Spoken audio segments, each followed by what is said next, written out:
Good morning and happy Friday the 13th, and welcome back to Real Estate Mindset. Really happy you guys are here with us today. Don't worry if you come back to this video, everything will be chaptered just as soon as this video is done being broadcasted. We're going to go over the market update, show you guys what's happening in the market, after we got the news overnight that obviously Israel bombed Iran. We'll listen to a few videos. We're also going to go into a segment where we're going to show you guys the return on investments over the last 10 years to show you guys that a rock, which is gold, a rock outperformed the market over the last 10 years, meaning financial advisors and these talking suits, they're completely useless because a mindless rock outperformed them. So we'll go over that. And then we're going to do the mortgage update, the real estate update, and then we're going to get an update from Mitch on his fight against property taxes. Before I begin, just again, wanted to say good morning to everyone. P. Nice, there's Marcella, Vovo, Scrog. Really appreciate all you guys. There's Wendy, Sean. Appreciate you guys. Nice to see you. Thank you again for joining us. So first things first, Mitch, how are you today? It's been an interesting couple of hours. I've been here really since about 1 o'clock this morning. We had a hearing at the ARB yesterday, and we'll get into that. But they again proved their criminality, and I'm keeping an eye on the market. Gold is running. Oil is off the charts. It's up 8.6% this morning. Absolutely incredible. Yeah, it is incredible. Let's get started with a quick market update. I'm going to show you guys right now what's going on in the market. And let's just start with the Dow, S&P, and the NASDAQ. So Dow, S&P, and NASDAQ all opening right now, opening down a full percent. Pretty much all of them a full percent. Dow down 456 points, S&P 59, NASDAQ 292 points. So a lot of downward movement in the markets. But take a look at this, guys. Here's the 10-year. Now, this has been, I almost had to change my title of my video because the 10-year has been all over the place. Okay, so first of all, it started out the morning down. And I want to tell you guys, over the last 5 days, now this changed. Over the last 5 days, the 10-year, which affects residential mortgage rates, was down 15 basis points. What's happening with the 10-year right now is it plummets downward, stays the same, skyrockets back up, stays the same, plummets downward, stays the same. So there's a whiplash effect going on in the 10-year. And what's really crazy is it's not down today. It's actually up today, meaning it's, like Jack, I was watching Jack, it's not a safe haven anymore. This should be going down when it's going up, meaning that there's not demand. So when this goes up, when you guys see that 10-year go up, not only is it impacting potentially, residential mortgage rates, it's showing you that the demand in safe haven and that mechanism is no longer in the bond market. And that's kind of why you guys are seeing gold right now absolutely skyrocket. But take a look at what else is skyrocketing right now. The VIX, the volatility index, is skyrocketing. Oh, I got a super chat. Thank you so much. I will pull that up here in a minute. The VIX is skyrocketing up back in the 20s. This was up in the 40s a few weeks ago, plummeted downward, up 12.8% right now. A lot of volatility in the market. And because of that volatility and the lack of safe haven in the bond market, look at gold. Gold is on an incredible kick. I'll show you guys the 10-year performance here. We'll compare that to 401k. We'll compare that to pensions here in a minute. But right now, I mean, it's probably going to hit 3,500 here soon.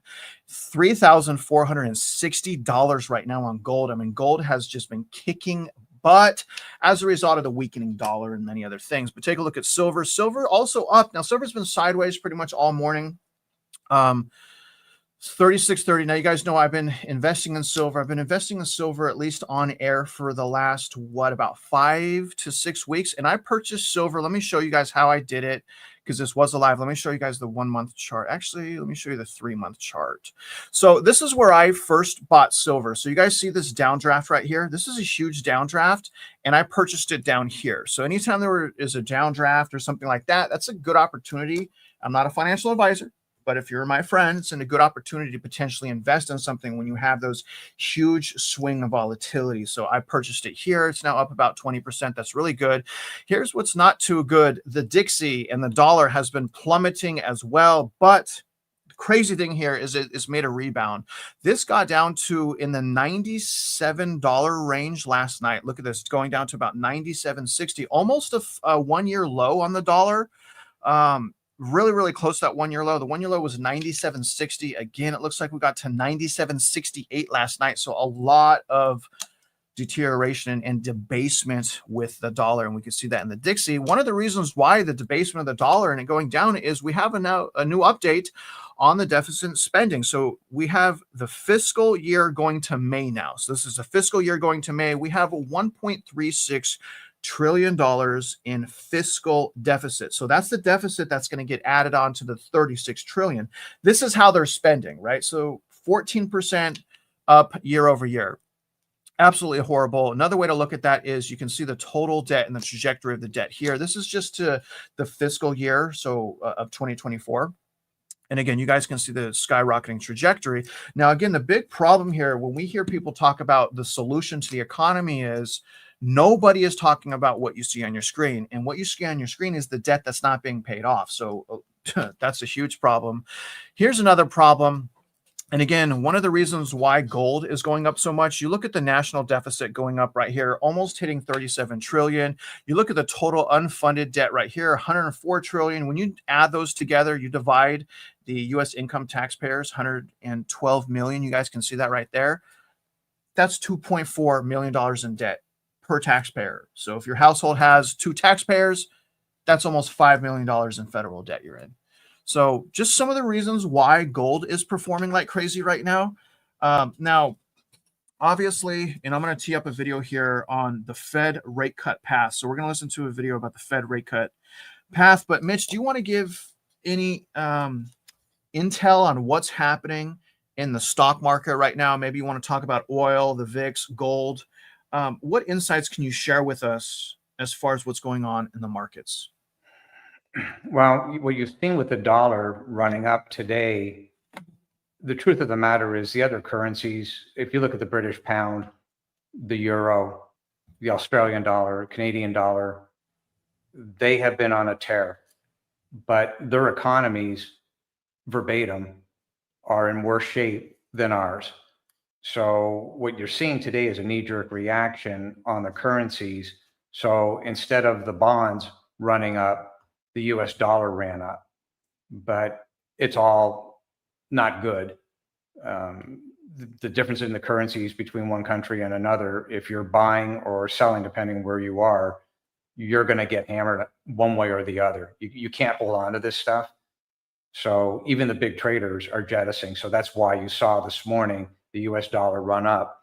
But thinking forward in the circumstance where Israel has hit Iran, you have to start realizing that this is a game. This is a chess game, and it's got multi-layers.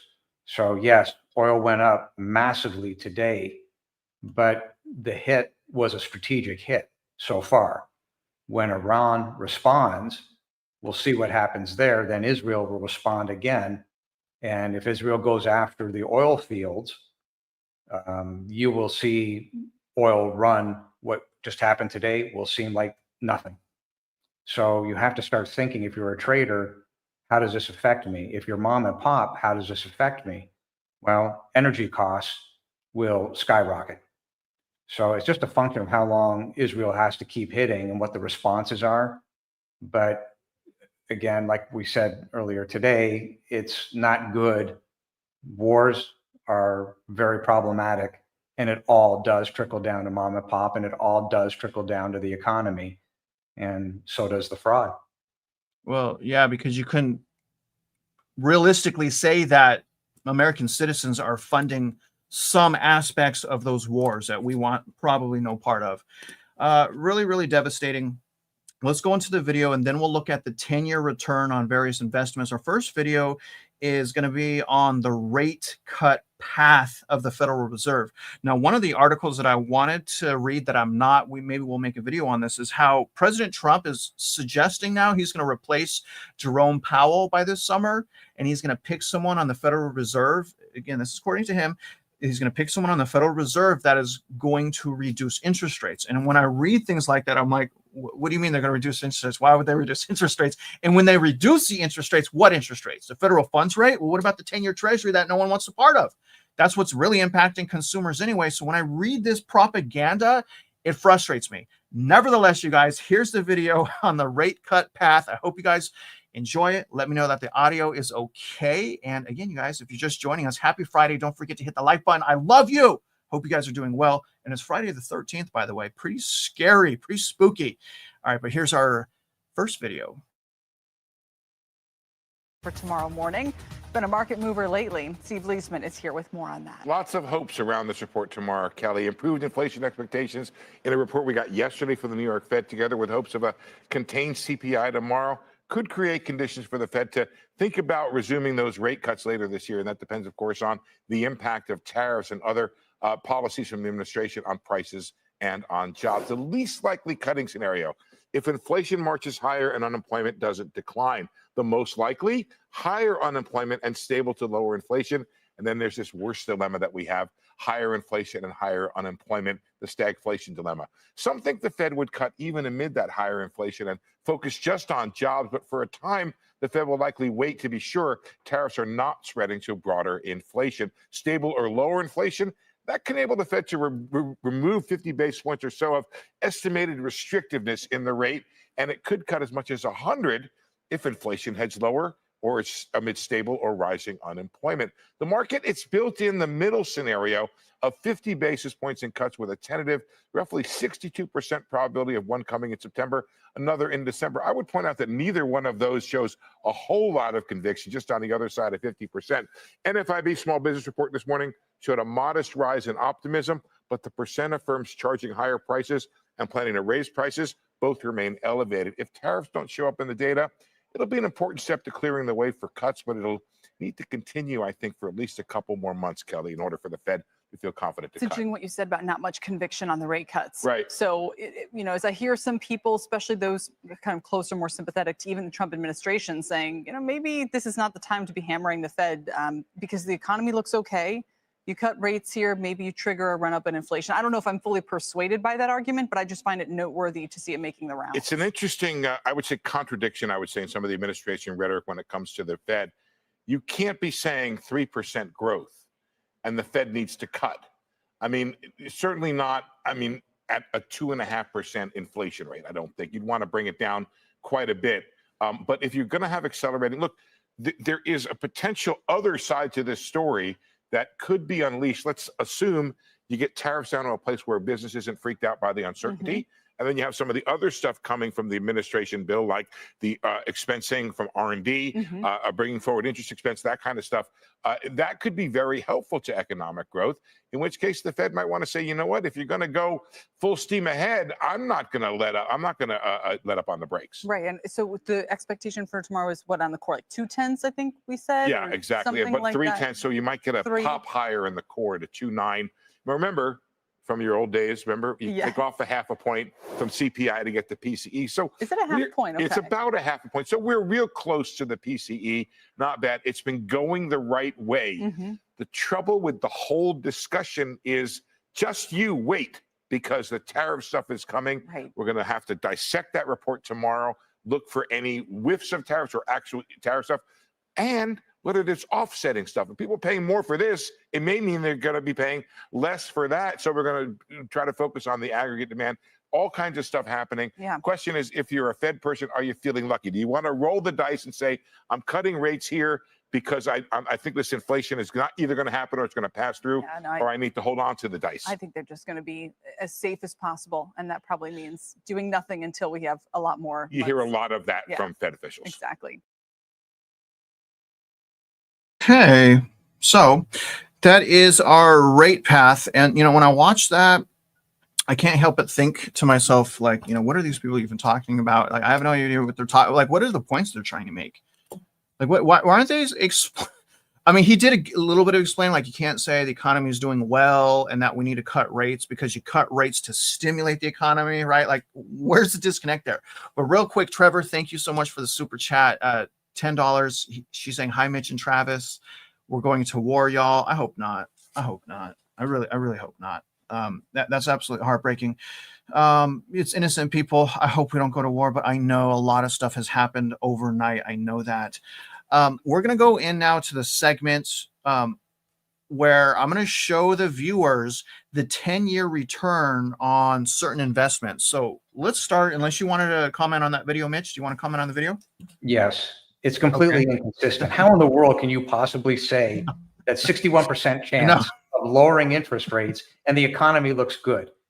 It's like, just do us all a favor and slam your head through a wall. Go away. You're annoying like a mosquito. It's the Fed funds. I mean, this is so crazy. The Fed funds, even if Powell was fired and Fed simply said, we're going to drop interest rates by 200 basis points tomorrow morning, the Fed is a small, minuscule problem with regard to how big the real economy is and the real math. Interest rates are going to go up because interest rates are based on the risk. Fed funds may go down. They could lower 100 basis points. They could lower 200 basis points. On one hand, President Trump is right because that lowers the interest cost for the US government. And that's perfectly fine. I'm right there with him. That is why that should happen. However, the economy, mom and pop, the way that the world works, when the world that loans money, the banks that actually loan money, the Fed funds rate can be cheaper. The spread between the Fed funds rate and what the banks loan for will widen. And that means that mom and pop's cost of money will go up because the banks themselves perceive additional risk. That's what isn't being talked about. And that ties back to the economy. And that's why these people on yip-yapping on CNBC or wherever they are from are dead nuts wrong. They're inconsistent in two sentences, totally incoherent. So they're deluding the public to saying, oh, the economy is great. Come on in. Water's fine. Okay. Be the frog in the boiling water. Well, they need us to be stupid and they need us to come in. And you guys are going to see why. So to Mitch's point, okay, let's look at the returns now for retirement accounts. Let me do a quick timestamp because I think this is just so fascinating when I show you guys, because it's case closed. We don't even have to argue with anyone anymore because we have the data. The smoke screen has settled down. And I'm going to show you guys. I want to start with 401ks, okay? So, this is basically generating an answer. I asked the software a question.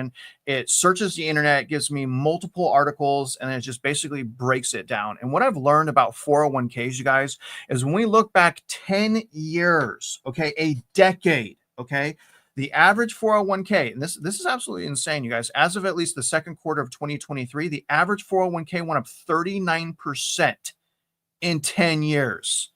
Think about what I'm saying for a second, okay? Well, everything else has been skyrocketing except your retirement account because there's so many fees, there's so much leverage, there's so much toxic investing and commission and bonuses and all these types of stuff. Your 401k in the last 10 years only went up 39%. I mean, honestly, guys, at this point, if I have a 401k or a pension, I'm embarrassed because all I'm doing with a 401k or pension is feeding the slime balls.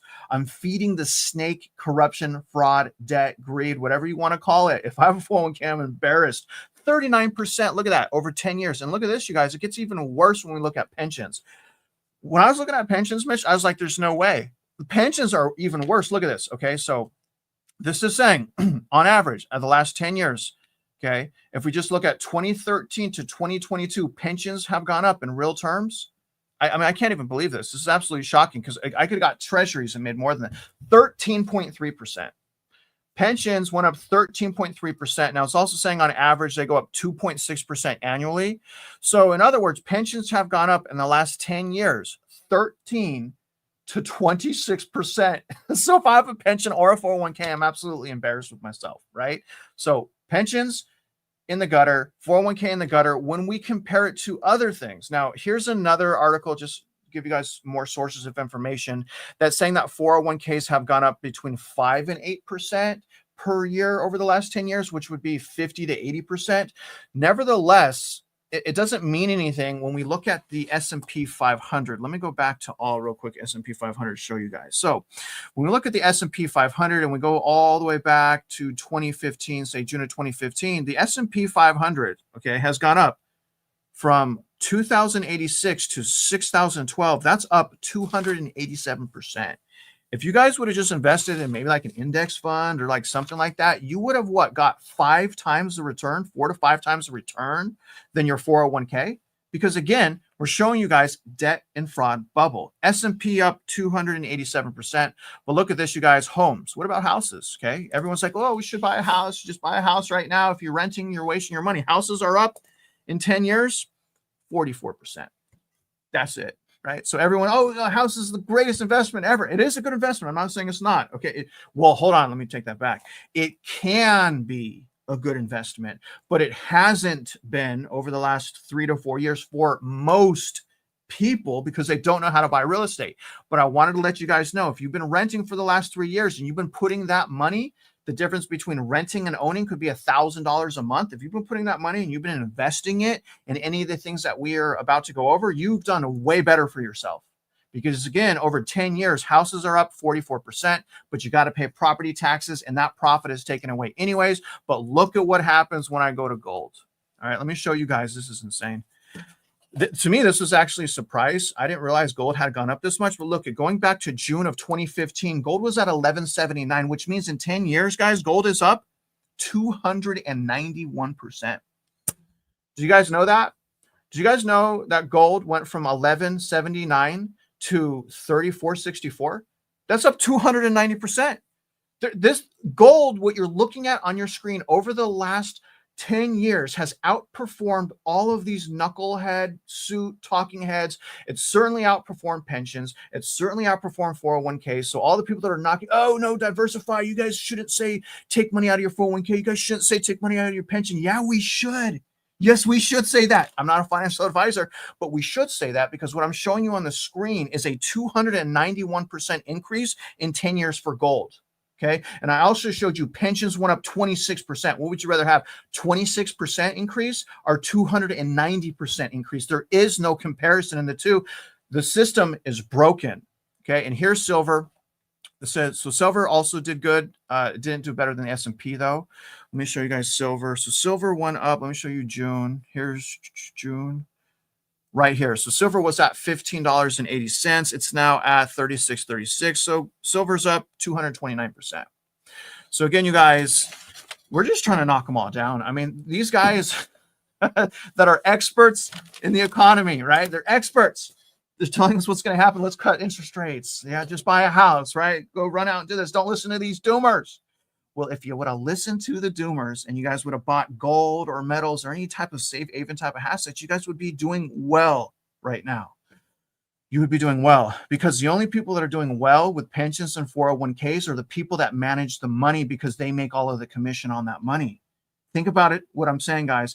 How can the S&P go up 200%, but your pension only go up 25% if it's not for all of the fraud gauntlet and greed and corruption gauntlet in between? You guys, gold, it's a mindless rock. We're better off buying mindless rocks than to listen to these crooks. That's my opinion. I'm not a financial advisor. Mitch Vexler, anything you want to add to that last segment? I find it interesting that everything that Travis just showed proves that the education system is horribly broken. Everything that those charts you just went through, if that was taught in school, can you imagine how strong the economy would be? Because people weren't relying on garbage information, bad data. They would be able to say, okay, I have a comparison of a precious metal, go back 10 years ago, and I have a comparison of index funds, and I have a comparison of some stocks, and I'm able to tie it together. Which one of these is going to make me more money? Where do I want to put my money? This is what should be taught in school. This plus how to balance a checkbook. Neither one of which is being done. And it leads to where we are right now today, where all these 401ks and all these pension funds, the people that own the 401ks and pension funds haven't got a clue where their money is. They don't even know how to tabulate what the rate of return is or who's getting the fees. None of this is taught in the school. It's almost, you got to wonder if it's by intent. So the point of the matter is, if this was taught in school, our economy wouldn't be in the shambles that it's in, because people would be able to stand on their own 2 feet. Now, Mitch, I'm getting some people that are like, home is where the heart is. And I would agree with that, right? 100% home is where the heart is. You got to live under the roof. My point in showing you guys that data is the narrative, right? Because anytime we're renting, we get bullied into saying, hey, you got to buy right now or you're a moron, right? So that's just putting things in perspective. If you want to rent and invest in your future retirement, it's better you do that at this point overall, right? There's still some special situations that exist. But regardless, Mitch, here's a comment from Tom. This is Scrog. You and I talked about this yesterday because I was like, Mitch, over the last 10 years, nothing. I was like, what has outperformed gold? And Mitch was like, crypto. I was like, of course, crypto, right? And then Mitch was like, I mean, what are you going to choose from, right? The two things that are performing right now, crypto and gold. One you can hold, one is electronic. And I was like, personally, this is just me, guys, and I'm not educated on crypto like I should be. I don't like it because quantum computing. I don't know if you guys have been looking at quantum computing. I don't like it. Anything that has to do with electricity and digital, and you can't prove it, and it just makes me nervous. And that's why I have personally chosen physical versus crypto. That's the only reason I've done that. Because again, I'm not saying that crypto won't perform. I'm just saying that I don't know enough about it, and I have too many concerns to feel comfortable moving forward with my crypto investments. So can you go into that, Mitch? Because Tom's been watching us a long time. Obviously, Bitcoin has gone up like crazy. It's beat gold. Okay. Bitcoin has beat gold. Bitcoin did plummet overnight. I think it's rebounded a little bit as well overnight. But can you talk to the viewers about what your concerns are specifically about crypto? Because it has performed like crazy over the last 10 years. It has done well. I think it's not that I'm anti-Bitcoin, so don't misunderstand that. I am a huge believer in the math. I understand the math. I've actually studied it. I get it. The math is correct. The problem is there are no underlying assets backing Bitcoin. Bitcoin is a straight up, as are many of the stable coins, a item right now today that is pure speculation. Nobody knows what the future holds. It is not backed by a physical asset. It's not backed by oil. It's not backed by silver. It's not backed by gold. It's not backed by anything other than a speculative future idea of what it could be. Now, with that said, Tether, which is a coin, is actually connected to gold. They are testing it now in Dubai.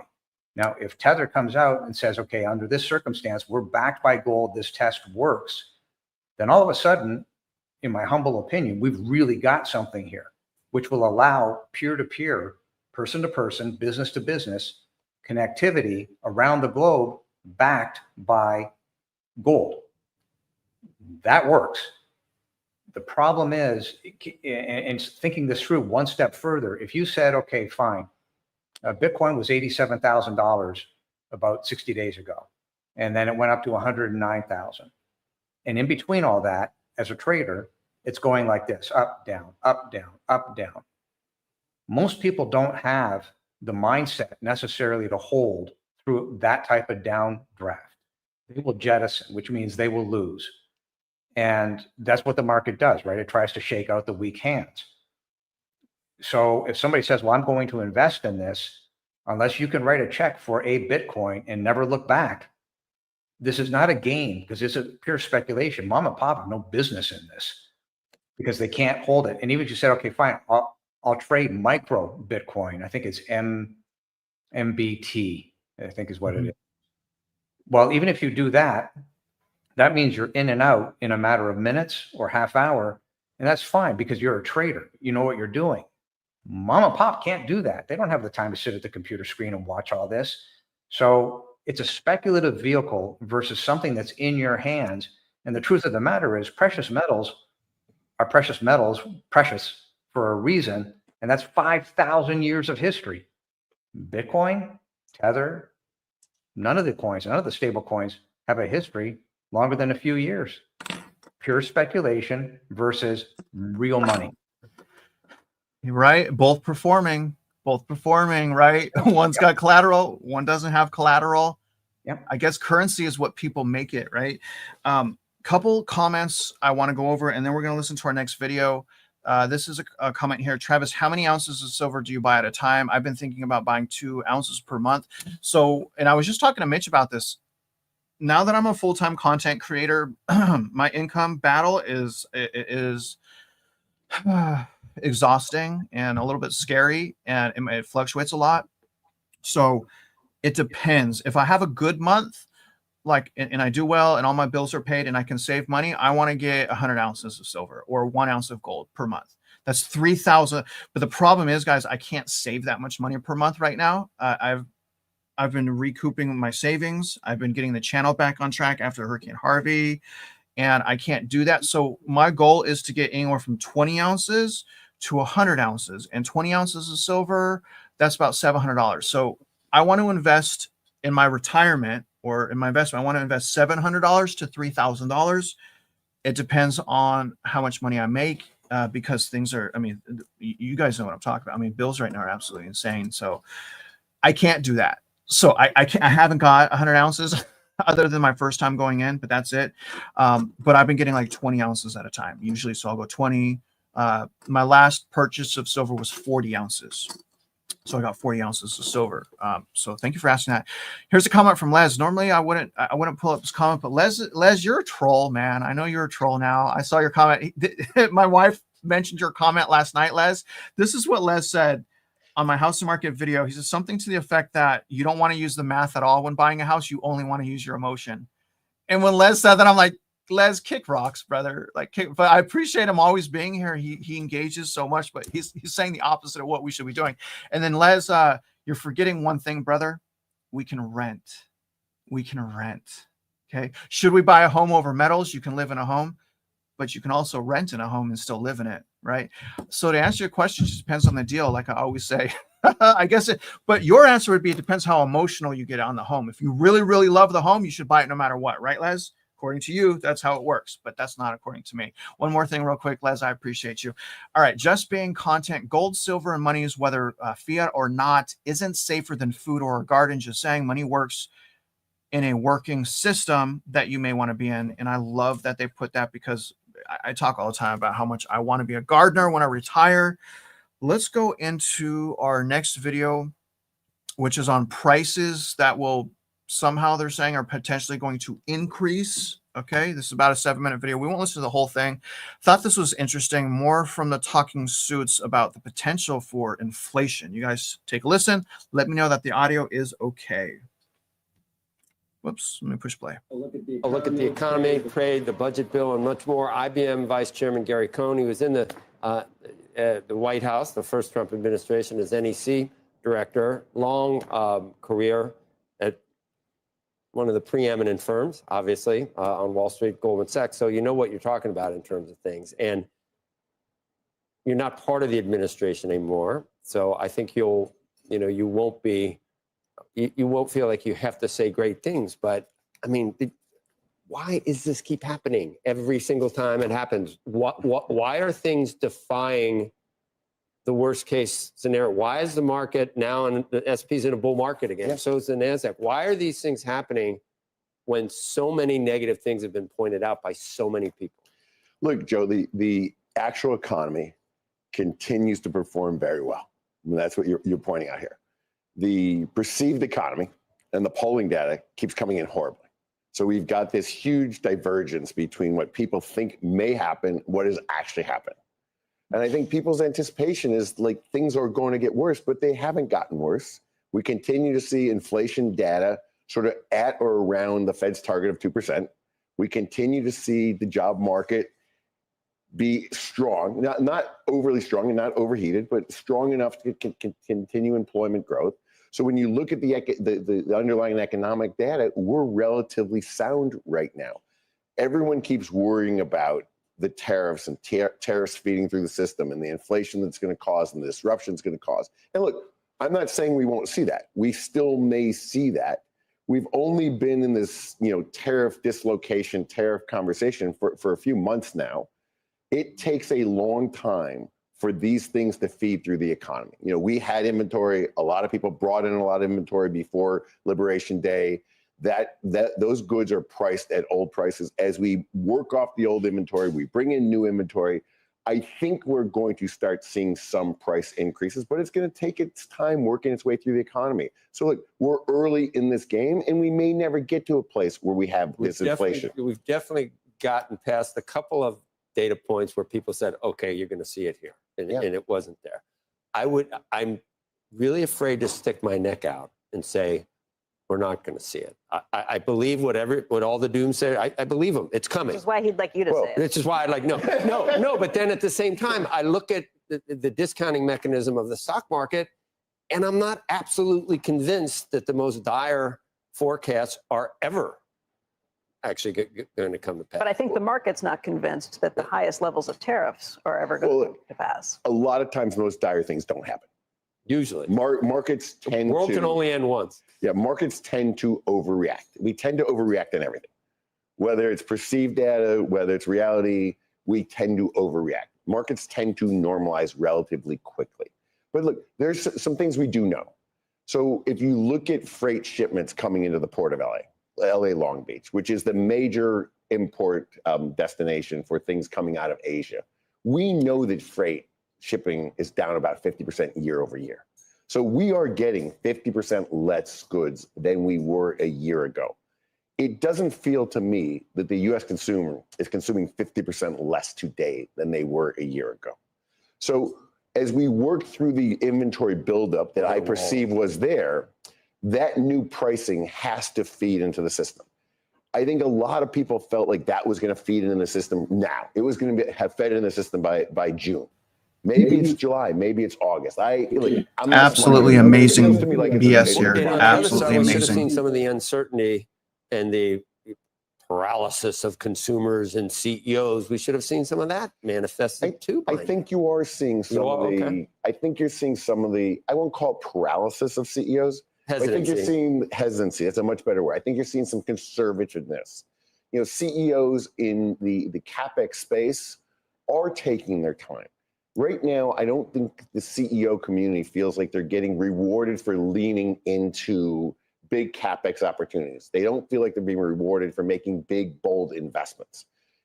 Then I say that, then you see what's going on in the power space, in the energy space, in the small nuclear reactor space. We're seeing deals all the time because this whole AI boom and what's going on in AI. So in selective areas where people feel like there's an immediate need, we are seeing CapEx. In traditional business investment, where the business community says, look, I need to make this investment, but if I make it today, or I make it 6 months from now, or I make it a year from now, it's not going to matter as much. And if I make it too early and the economy turns down, it's really bad for my shareholders. Some great insights there, huh? So, Mitch, we'll go to you and then we'll go to our mortgage update. But my God, it's almost an art. It's almost an art to be able to sit there and convince people that it's still fine. Jump in, the water's fine. It's an absolute art. I mean, how do you lie so well? How do you disregard the math so well? How do you not talk about median household income? How do you not talk about massive price run-up? How do you not talk about PE ratios? How do you not talk about all those really important things? Any comments on that video, Mitch? Well, he doesn't talk about them because they don't know about it by willful ignorance. They don't want to know about it because they can't answer it. 2 questions. So whatever your name is, Mr. Promoter, what do you think about the 600 trillion in derivatives that are outstanding right now today? Question 1. Question 2, what do you think about the 200 trillion made up of US national debt plus unfunded liabilities? How's that going to get paid? 2 questions, neither one of which you know anything about, and yet you sit there and purport to have knowledge as to what the real economy is. He's a moron. That's simple. Yeah. This interesting comment. She's saying, and I'll try to pull this up here in a second in one of our segments. They lied about median. I want to show you guys how they actually did lie about median. I will show you guys that here in a second. But let's go into our mortgage update now. I'm going to do a quick timestamp for a mortgage update, and we'll get started on that. And I'll show you guys what's going on in the mortgage market right now. Okay, so let's start with mortgage purchase applications. All right, so let's go down here. Okay, boom, boom, boom, boom, boom. So the first thing I want to show you is that basically, I mean, the rates, look at it. So they plummet down, sideways, plummet down, skyrocket up. I mean, it's all over the place. One thing that's not all over the place is the demand to purchase a house. This is purchase index applications, meaning it's just it's a purchase index. So it's methodology. But what they're saying here is demand is in the dirt. it doesn't matter what has happened with rates. Demand has pretty much stayed the same. And just to put things in perspective, you know, you can see what normal demand was like. It's way up here. This was normal demand. A lot of the demand got pulled forward as well because of the low interest rates and the down payments that people got in the form of stimulus payments. And that brought forward so much demand in the housing market. And now you're left with, you know, a desert oasis pretty much in the housing market. So I wanted to show you guys that. Here's what interest rates are doing now. You know, again, it's so crazy. The volatility in the 10-year is extreme.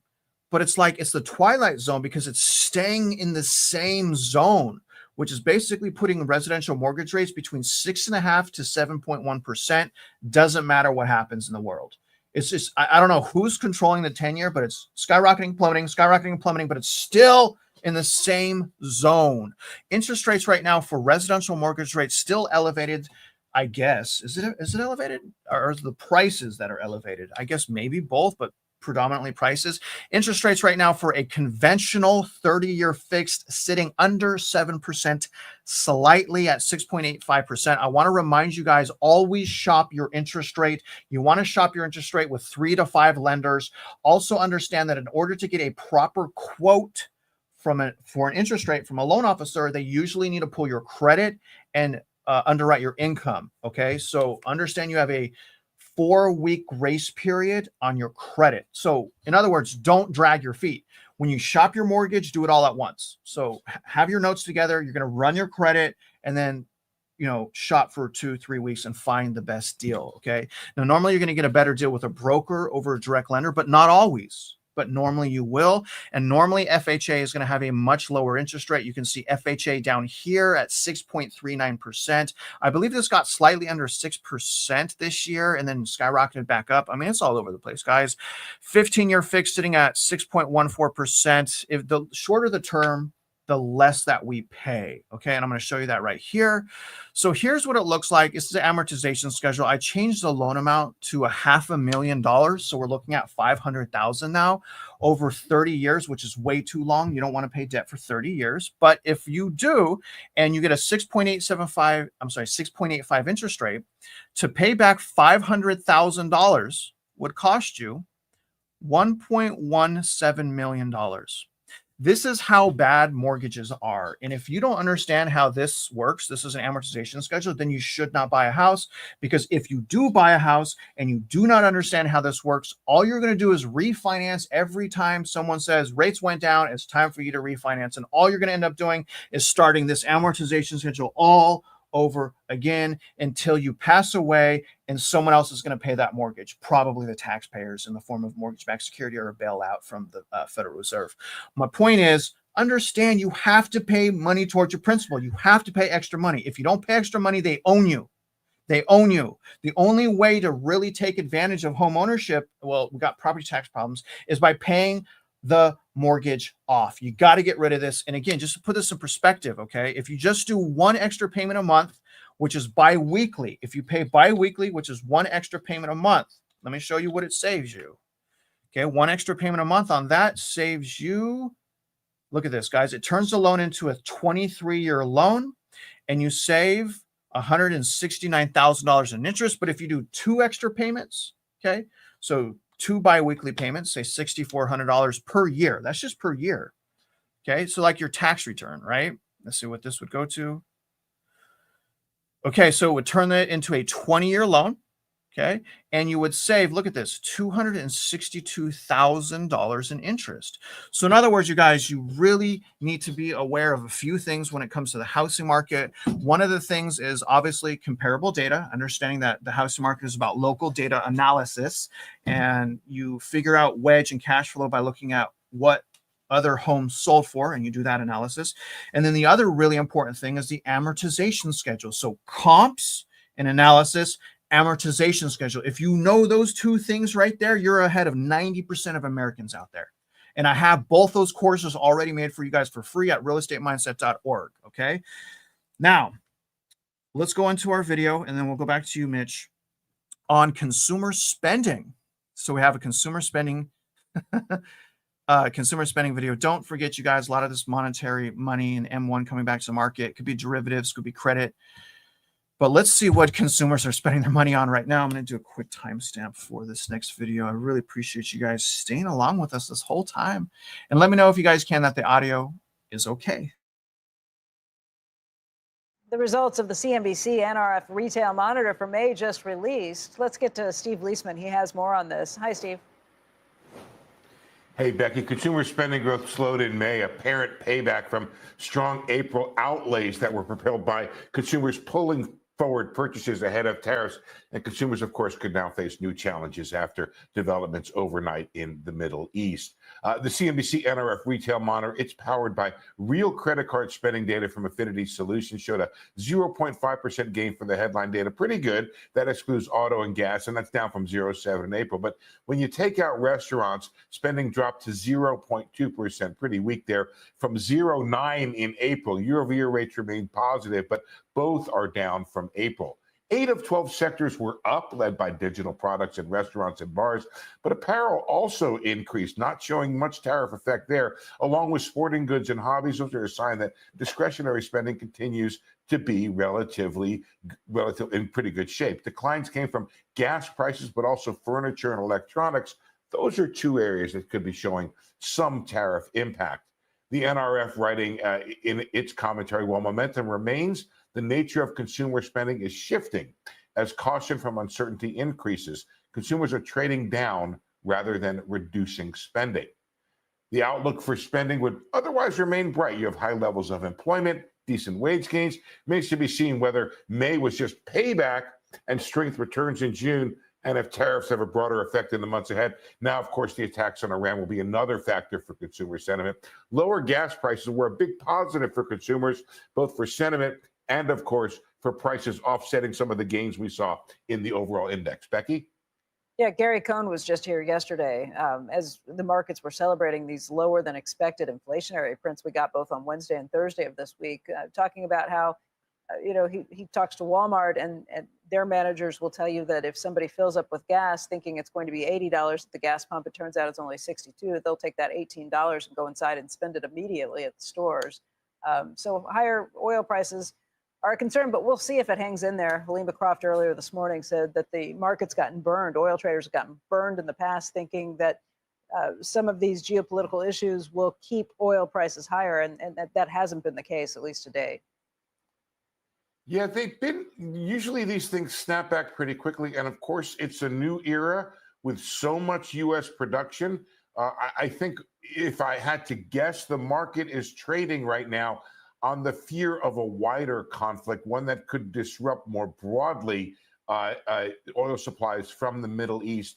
And of course, there was an anticipation among some that perhaps Iran would return to global markets. So that's an issue as well. But typically, these things have been relatively short-lived, and in the era of U.S. domestic production, maybe even shorter than that. Interesting. All right. So real quick, most people, this is from Bar Watch. I wanted to pull this up, and I want to go to you, Mitch, and I want to get your opinion on the mortgage update and consumer spending that we just listened to. But this is what Bar Watch is saying. Most people can't afford to make more than the full mortgage payment per month. And I would say, Bar Watch, most people shouldn't buy a house. If you're going to Starbucks, you can afford to make more mortgage payment per month. If you go out to eat, you can afford to make more mortgage. If you have a subscription, you can afford to pay more money towards your mortgage. And if people cannot do that, then the case in point is they should not have owned a house because they can't absorb any increase in the cost of living. If you purchased a house and you're maxed out in your debt to income ratio, you guys bought 3 years ago, you can't absorb the property tax increase. You can't absorb the homeowner's insurance increase. You can't absorb any repairs or any maintenance. You can't. If you guys don't carefully buy real estate, you will buy a house and you will go broke doing it, and you can potentially ruin your life for a decade. I say that, a cautionary tale. That's what happened to me. Okay. For 10 years, I was in the gutter for 10 years. So really, really horrible. But Bar Watch, the problem is, people are purchasing for the wrong reasons. People are being bullied into it. A lot of people think in order to be an adult, they have to buy a house. That's not true. And what you have to do is understand how to buy a house first. Okay, so understand the math that we're trying to teach you first, the wedge, the cash flow, not using your emotions, what to look for, potential cost, potential risk, and then decide what's best for you. Maybe you should rent and go invest in an index fund or gold for a year or 2 years and make money that way. But you have to stop and you have to think. And if that ever your emotion, if your emotions are getting out of control, that's an indication that you have to take a step back.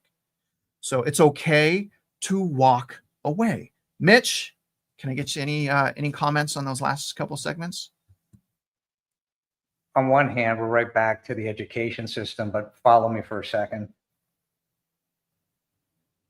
Wouldn't it be interesting if people were taught how to invest in school or how to think about the process of investing in school? And then when they're young, let's say 23, 24, not buy a house, but because they have the knowledge to maybe sell Retail put theft spreads has surged nationwide. there's audio.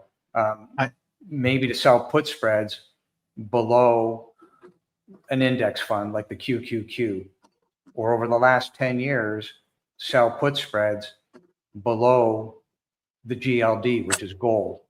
Well, if you did that, you would have 80% accuracy in your trades on a 45-day cycle.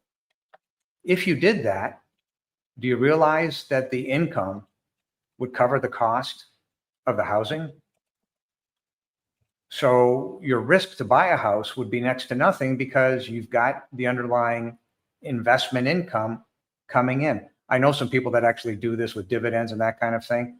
I'm not a huge believer of the stocks with regard to that. But the point of the matter is there's ways to make money to offset the cost of the housing.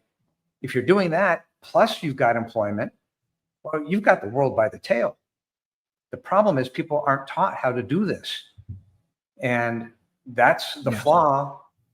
The bottom line is that the school system has failed. This is what should be taught. And then people wouldn't be under stress. Okay, fine. I lost my job. So what? I've got my income and I know how to trade. I'm good. 100%. Yeah. And then how many times has gold been held up next to someone's 401k? So here's your return on your 401k. Here's your return on your gold over 10 years. There's no comparison. There's nothing that you can't compare it. That gold has done so much better. Let's go into our real estate update now, our house market update. Good stuff, Mitch. Good stuff. Really appreciate you guys in the comment section. All kinds of people there. Trevor, I see you. Let's go and let me show you what's going on with. Oh, let me take this off. Oh, by the way, I put this comment up here to remind me to say this as well. So after I'm done with this first part with Zillow here, I'm going to do an analysis on MLS. So if you guys are in Houston, give me a subdivision if like you're interested in buying a house in Houston or a workup, give me a subdivision in Houston so I can give you guys a workup on what you're interested in that's watching this. So in the comment sections, give me a subdivision and I will try to work that up. Okay. So I don't see any comments. So throw that up there. I'm going to switch now to my other screen. Okay. So I want to see that subdivision, guys. Where's my subdivisions? All right. Now, first thing I want to show you guys. Everyone's flip-flopping. Everyone's flip-flopping. I won't use any names, although I want to. I want to slam these guys that were slamming me this whole time. They're flip-flopping as well. Everyone's flip-flopping because they have basically no choice. Redfin flip-flopped. These YouTubers flip-flopped. Zillow has flip-flopped. And I wanted to show you guys what Zillow is now saying is going to happen to home values, okay? Because they're now projecting a bigger decrease than they originally thought. But home values are projected to fall by 1.4% this year. It's not a lot. It needs to be more for us to afford a house, but it's something. It's going in the right direction instead of the wrong direction. It needs to go down more. But they're saying 1.4% nationwide average in line with last month's forecast. This anticipated decline is largely attributed, and here it is, the rise of housing inventory. And all the people that were saying this is supply and demand, buy a house is supply and demand. And I would always ask them, well, what happens when supply comes back? They're like, oh, we don't think that far ahead. Well, it's going to change, right? It's going to swing. It's a cycle. It goes in a circle. But, we were villainized, but whatever. Elevated mortgage rates as well, and concerns about a weakening labor market and expected to continue holding some buyers back. Despite sellers returning to the housing market this year, sales are expected to lag, putting downward pressure on prices. In fact, if prices go down, Melody Wright and I talk about this, and Melody kind of led me here, but if prices go down, probably sales and transactions will go up. because there will be more affordability in the housing market. So prices start to plummet. You're going to see transactions go up. That's almost 100%. Now, I want to show you guys how to do a market analysis. Did anyone put a subdivision? If anyone put a subdivision up here, please let me know. Do I have any subdivisions? Let me just look real quick. Move in. Sea Coast? Is that a subdivision? I don't think that's a subdivision. I'll look real quick. Okay, here's what I'm going to do, guys. I'm going to do a market analysis real quick. I'm going to do this. Okay, here we go. Here we go. Let's try Greenwood Estates. Okay, so look at is that, yeah, Greenwood. So we're going to try Greenwood. Let me write this down. Estates. Okay, so Trevor wants to know, like, hey, is there any houses in that area? So the first thing I'm going to do is I'm going to go to Real Estate Mindset, and I've already watched this video, how to do a market analysis. It's for free. I'm going to download this form, the subdivision analysis form. It's right here. Okay, and remember, it's about local analysis. If the subject property has a subdivision, then we need to stay in that subdivision. So I'm going to put the subdivision up here, which is Greenwood Estate. And then what I'm going to do is first I want to see what the market value is for the subdivision. Okay, so let's go back here. Let's change the subdivision to Greenwood Estates. Is it Estates or Estate? Estates. Like that. I don't see anything sold. Greenwood Estates. I don't see anything. There's nothing coming up. Are you sure it's Greenwood Estates? What about Greenfield? I think she put Greenfield Estates as well. Let's try Greenfield because nothing came up. Greenfield Estates with an S. Okay, let's see if anything comes up. Nothing. Look at that. Nothing came up. All right, let's do something else instead. Let's do an entire city. So we're going to do an entire city. Let's just do Katy. So we're going to do the entire city of Katy. So what I would do if I was like really serious and I had a customer and I wanted to buy a house is I would go specific to the subdivision and not the city. But just to show you guys how this works, I'm going to do Katy. Okay. And what I want to do is I want to look at all the homes that have sold. Well, if it's for me, I'm doing 4 years. I'm going back 4 years for myself, but just a basic analysis. You go back 1 year and you look at all of the comps. So I select sold for the last year in Katy.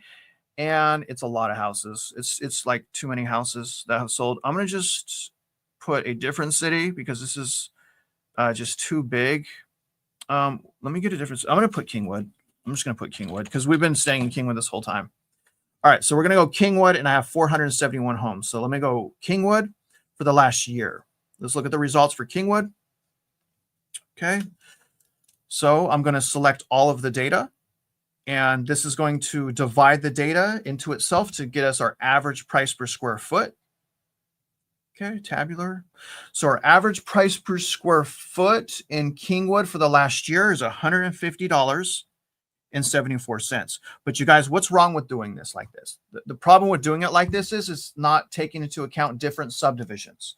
That's why you got to go even more local. But just to give you guys an idea of the market in Kingwood, we got $150. So I'm going to go here, and I know that the market value in Kingwood is $150.74. I'll just change this to Kingwood because it's not the subdivision anymore. Okay, so now I know the market value because I just did that. Now I'm equipped with ammunition, and I know what I'm looking for. So I'm going back to active now, and I'm only going to look in the city of Kingwood since I did the analysis there. 172 listings. Dang, 172 listings. That's crazy. Okay, so here's all of the active listings in Kingwood. I'm going to categorize these listings by price per square foot. And let me just pick one. Let's just say this one right here. Okay, so we're going to pick this one. That's a nice house. Look how nice the house is. That's a real nice house right there. Real nice house. And I'm going to pay attention to the days on the market. It says 6, but because I'm a realtor, I get to see behind the scenes, and that's been on the market for 93 days. The CDOM is 93. But what I want you guys to pay attention to is $118 a square foot. Okay, so this house, let's write that down, $118 a square foot. And then we're going to pay attention to the size of the house to do our calculations, which is $3,245. And then I'm going to pay attention to the sales price, which is $384. Okay, I'm going to go back to this form. Okay, purchase price, we're going to put $384. We're going to put the size of the house right here. Can you guys see that okay? for the size of the house right here, 3,245. Okay. So all we're going to do is we're going to calculate the wedge. So we're going to take the size of the house, 3,245. Then we're going to multiply that by the market value. Again, this is for Kingwood. This is not for the subdivision. I'm just showing you guys how to do it. So let me multiply that by the $150.74 a square foot. Gives me 489,000. Now I minus the purchase price of 384. Minus 384 equals, that's a lot of wedge, $105,000 in wedge. That's how you do that. Oh, you guys can't see it because we're in your way. Let me get us out of the way. There, $105,000. And look at this, guys. I put gross wedge because that's gross. That's just on paper, right? You still have to pay fees. What if you have to fix up the house? Things of that nature. And obviously, guys, if I was really interested, I would go back 3 years and I would only do an analysis on the subdivision. But you guys can see here how we can take numbers and we can use math to figure out if a home is sold for over or under market value. Now, the way that I'm able to find so many houses live on camera with you guys that has like this crazy wedge, because I only think there's been one time I've showed you a house that has not had a lot of wedge. The way that I'm able to do that is I just start with the cheapest listed price of a house. That's it. So it's almost automatic that the first few houses on this first page are all under market value because I've categorized this by price per square foot. And that's how you guys really nail down the housing market. You just look at the data, you park your emotions at the curb, and that's how you do that. And I've taught you how to do that. It's free. No one else in the world that I know of anyways offers all of this information for free. And it's not just how to buy a house. If you already own, go to realestatemindset.org. But I wanted to get to the part of this video now to where let's talk about Mitch. Mitch, I want to talk about you, man. I want to talk about what you're going through. So, and you're on mute right now. All right. I didn't put him on mute though, guys. I want you, the viewers have been following us and following you specifically since about August of last year. So they've been following your work for about 10 months. And you've been working me to death. You've been working me to death, Mitch. I love the fight. I love it. You have been trying to end property taxes. You've been trying to make consumers aware that property taxes are against the Constitution. You've made bills. We've met with politicians. We've filed criminal complaints, multiple districts with the DOJ, FBI, DA. And I want you to give an update to the viewers on the status on property taxes. And if you can, share your experience yesterday on your protest. So let's hear it, Mitch. What's going on with the property taxes? Yesterday, we had a hearing on my building in Flower Mound, and the ARB, the Appraisal Review Board, proved irrefutably that they are nothing more than an illusion of legitimacy, because they agreed with the registered professional appraiser with regard to the value, yet on tape, with a warning from me to that same RPA that she violated multiple laws, including the Texas Constitution, Texas Property Tax Code, Uniform Standards of Professional Appraisal Practice. She created, in essence, what is bank fraud, because she took the income calculation worksheet, she faked the income, she faked the expenses, and she faked the cap rates. And 2 days ago, Travis and I did a video, and I used one of the documents that I was going to present in yesterday's hearing. And that video was 100% a premonition as to what was going to happen. Well, to that point, I told that lady when we walked out of the room, I'll see you in court. And in fact, what we are working on right now, it's going to take a little bit of time to get it done. We will press criminal charges against her for aggravated perjury. We will sue her in court for aggravated perjury. So civilly and criminally, based on what she has done. And if I did what she did to a bank, I would literally be arrested for bank fraud within 60 days. So the ARB panel proved that they are aiding and abetting a criminal conspiracy to defraud. The RPA has made the attempt to defraud this taxpayer. But let's expand that for a second and figure out how many thousands of other people has she done this to? And therein lies the problem. So why are we doing what we're doing? Well, the crux is either the law exists to protect the citizens, the taxpayers, or it doesn't. And what we are proving in the state of Texas, if they try to pump this case, we have a laydown literally at the U.S. Supreme Court, because the state of Texas will have, in fact, by punting these cases and not willing to allow them into a courtroom, proven, the state of Texas will have proven that they violated their own constitution, because under the Texas Constitution is a little thing called uniform and equal. It's written in.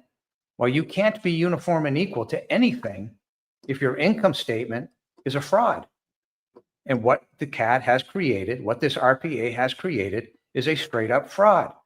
And the Texas Property Tax Code requires that uniform standards of professional appraisal practice be adhered to. Inside of USPAP is the requirement to use actuals. You have an actual income statement. By law, you must use it. No CAD, no RPA on this planet has the authority to make it up. And therein lies the problem. She's going to get sued. We're going to do what we have to do. So at some point, we're going to get heard by a real judge. The evidence is the evidence. That's why we created the website. That's why we've opened this up to everybody across the United States, because the same pattern and practice from these CADs is everywhere. The big difference is I walked in there and I had a very good recording device with me. So not only do we have Don Spencer on tape stating that he took 60,000 properties, a lady by the name of Rebecca Townsend, took 60,000 properties outside of the database at Denton Central Appraisal District, manipulated them in Excel and put them back. Now we have this RPA creating fraud, creating aggravated perjury. Every sentence that she said, but two, was aggravated perjury. Her sentence to sentence was completely inconsistent. So the point of the matter is, when you realize what they're doing, it is a straight up fraud. Yes. They believe they can't be touched. Yes. Yet that's not the law. I believe the law exists, and we're going to prove it one way or the other. Let's talk about that mechanism. So, whether you guys own a home or not, you guys need to understand what they're doing, and you guys need to understand how they're doing it, most importantly. And that way, what Mitch is saying to you, even if you don't own a home, will make sense to you. So as a homeowner, we have to pay property taxes, although that's against the Constitution. That's literally against the law, but we still have to pay property taxes. And the way that we pay property taxes is our county assesses our houses and charges us a tax rate. So there's two components. It's assessment, or the value, times the tax rate. So there's two things. Now, one of the things that they're doing is they're supposed to value our homes accurately. And what they're doing around the nation, especially here in Texas, and we can prove this, is the mechanism to facilitate this is done and facilitated through software programs. They're able to take software programs and they're able to change the rules. They're able to change the formula. They're able to change the way that value is created. In other words, it's not fair and equal, and it's not clear and convincing, and it's not USPAP. They're just taking the budget from the ISD or taxing entity. So they take the budget. Here's my budget. I have to get $5,000 a month. And they take that and they put it in the software, and the software backs that value in to your home. And if you go and say they can't hit a budget, or something happened, maybe they just don't like you, they can go in there and they can change the numbers. It's not the same for every house. They're changing the numbers. And the fact that they could change the rules in the middle of the process, it's absolutely crazy. And I'm telling you guys this, okay? I've taught people for years how USPAP works and how appraisals works. And none of it matters. And I see on social media how upset people, none of it matters, because they're not, I'm going to tell you guys, they are not following the law. So if you're going to go and you're going to protest the value and they shoot you down, expect it. They're shooting everyone down and nobody is getting a fair shake. And the reason they're doing that is, again, because in their minds, they're trying to get to the budget. They don't care about us. It's highly against the law. We've reported this to the FBI, the DOJ, sheriffs, the DA. We're trying to expose people. And you guys, this is not even hard to understand. This is so easy to understand. What the hard part is getting someone to pick up the case, to pick an official, to pick up the problem and to look at it. We cannot get someone to pick it up, and it's very frustrating. Did I leave anything out, Mitch? No, you did a good job. Just because the courts in Texas don't want to hear the evidence doesn't mean that evidence doesn't exist. It does exist. That tape exists, and in a few hours, that tape will be posted on our website at mockingbirdproperties.com/DCAD for the world to hear for themselves. We have all these tapes. We've got these depositions. We have the government documents. You name it, we have it. They're guilty. Period, end of paragraph. We just have to get this in front of a real judge. And at the moment, the judges here in Texas keep punting. But as they keep punting, the case at the U.S. Supreme Court grows that much stronger because it's a laydown at that point. We walk in and say, state of Texas violated its own constitution. It can't even adhere to uniform standards of professional appraisal practice, and it can't adhere to uniform and equal. So you have the combination of these two. It's simply game over. The state of Texas is going to lose. These people are going to lose. Don Spencer should be put in jail. I've said it. I'm saying it again. They have stolen between 2017 and 2023 in Denton County over $1.3 billion by overvaluation of the properties. So you got 24, 25 coming down the pipe. This is in the billions that they have stolen. So the point of the matter is, if the law doesn't exist, then why exactly are all of us paying real estate tax if we have no protections? There's more of us than there are of them. There simply would be no reason to do that. I believe the law exists. And I believe that the Supreme Court is going to stand up and say, sorry, Texas, you lose. You did not adhere to your own constitution, and that's a violation of the 10th Amendment under the U.S. Constitution. They've also violated the 5th and 14th Amendments under due process. They've also violated the 16th Amendment of the U.S. Constitution that states that nobody can tax a capital gain or a future gain. You can tax income. That's what's there. That's what's written in the 16th Amendment. And market value is, in fact, an unrealized gain, which cannot be taxed under the 16th Amendment. Then the idea that they don't want to hear this in court, well, guess what? You violated my First Amendment to the U.S. Constitution. I have every right to be heard. Over and above that, to the judge in Denton County, you don't own that courtroom. The citizens of Denton County own that courtroom. And if I can't get in front of a judge, who exactly can?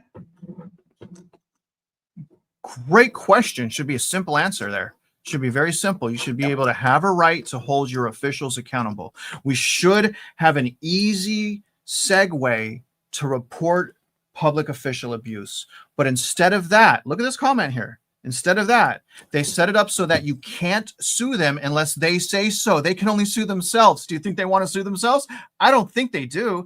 It seems a lot of the government has immunity that they gave themselves. Exactly. The people didn't give it to them. They took it from us. And the only way to hold them accountable is this. Hopefully enough people will join us and we'll make enough noise for them to force a response on all of this.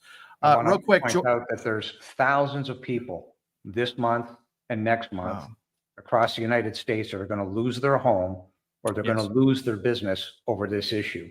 And that is exactly why these videos have got to be pushed. We need everybody's help to push these videos so that this goes national. And it's crucial because the amount of people, we were talking about the unemployment, it's going to expand. People can't afford the houses. They're going to be taxed out of their houses. This is what is happening. It has happened. I've helped several people that unfortunately were on foreclosure's doorstep, but they were able to locate some pro bono attorneys to help stay the process.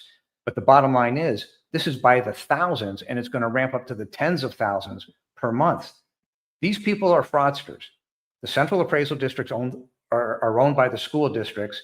They create the bonds. That's the demand. It's all a fraud. None of this is real. The ARB panels are nothing more than an illusion.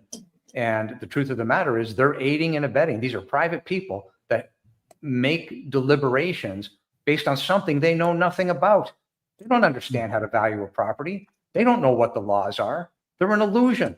They were put there to placate mom and pop. Well, we're here to help mom and pop. No, you're not. It's clear. We've got it on tape. That is exactly what they did yesterday. We will destroy this RPA, and we'll do it within 5 minutes on the stand. In fact, I'm actually debating with my attorney right now. I don't even want her deposition. I want to put her on the stand live.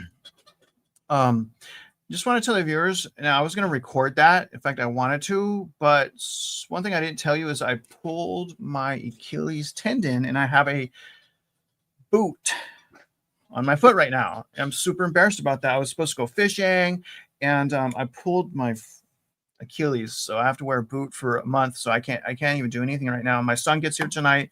By the way, my son's getting in tonight. Maybe I'll do some videos at the beach. I don't know, but I can't even walk right now. I mean, it's so embarrassing. You know, Mitch said I just need to be wrapped in bubble wrap because I'm so fragile. It hurts my feelings every time he says it. So, George, thank you for the super chat. George is saying buy pre-1933 because it's like tax free or what's the point behind that, Mitch? Like buying Well, before the theory is that it is a coin that, according to the U.S. government, cannot be confiscated. But I got news for you. You can buy any amount of gold you want, go bury it somewhere, and it still can't be confiscated. So on a pound for pound basis, you're better off just buying current gold because its price is its price. If the government, which is a high probability, decides we're going to have to back this currency with precious metals and perhaps oil as part of a commodity basket, you're going to see these precious metals just absolutely skyrocket. So, the 1933 doesn't really matter.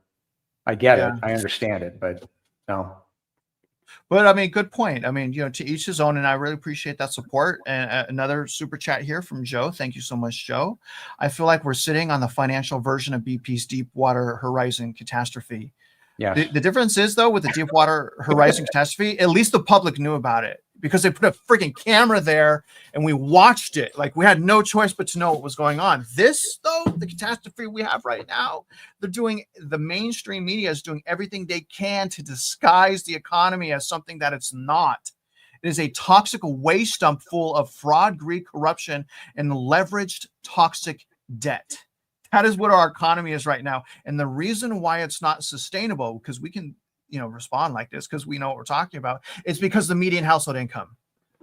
If we all got a raise of $100,000 over the last 10 years, if each and every one of us is an average of making $100,000 more, well, maybe we wouldn't be in this. But I'm not making that. None of my friends are making that much more. So in other words, it's not sustainable because they got greedy and they forgot to take us with them on the road to success. And we are the people. We matter. We're, 70% of consumer spending is GDP, or GDP, 70% of GDP is consumer spending. So holy smokes. Let me see if we have anything else here. So to your point, mom and pop are the economic engine and they simply can't shut it off. And then this is George again.